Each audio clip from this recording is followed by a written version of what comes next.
Pope Francis meets with Iran's foreign minister, speaks to Turkish president about Palestinians.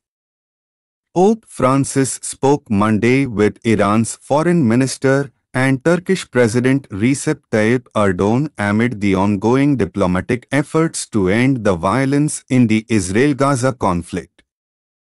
The Pope received Mohammad Javad Zarif, Iran's head diplomat since 2013, for a private audience on May 17 in the Vatican Apostolic Palace.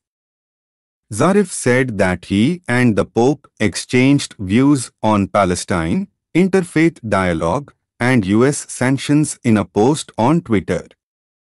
The Iranian government delegation also met with Vatican Secretary of State Cardinal Pietro Parolin and Archbishop Paul Gallagher, the Secretary for Relations with States.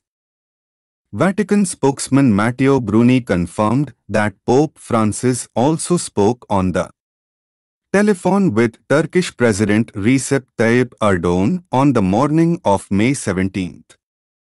According to a statement from the Turkish President's office, Erdogan told Pope Francis that Palestinians would continue to be subjected to massacre as long as the international community did not punish Israel, which is committing humanitarian crimes, with sanctions.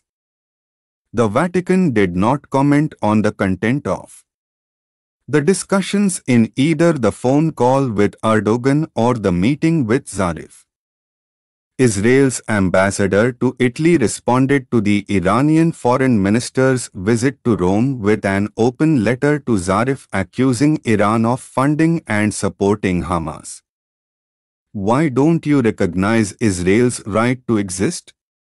Stop spreading hatred, Ambassador Dror Eidar wrote.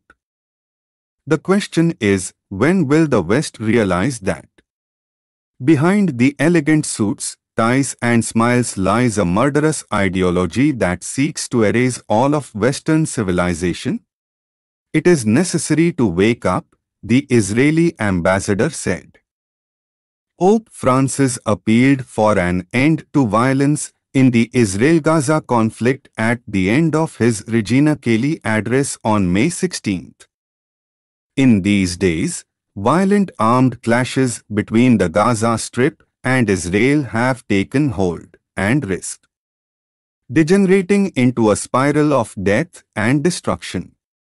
Numerous people have been injured, and many innocents have died, the Pope said.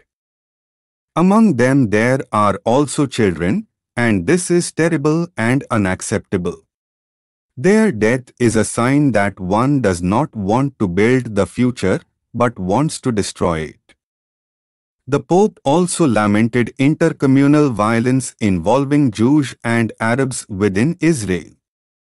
He said, furthermore, the crescendo of hatred and violence that is affecting various cities in Israel is a serious wound to fraternity and peaceful coexistence among citizens, which will be difficult to heal if there is not an immediate opening to dialogue. I ask myself, where will hatred and revenge lead? Do we really think we will build peace by destroying the other? He appealed for calm in the region, urging local leaders and the international community to help secure peace.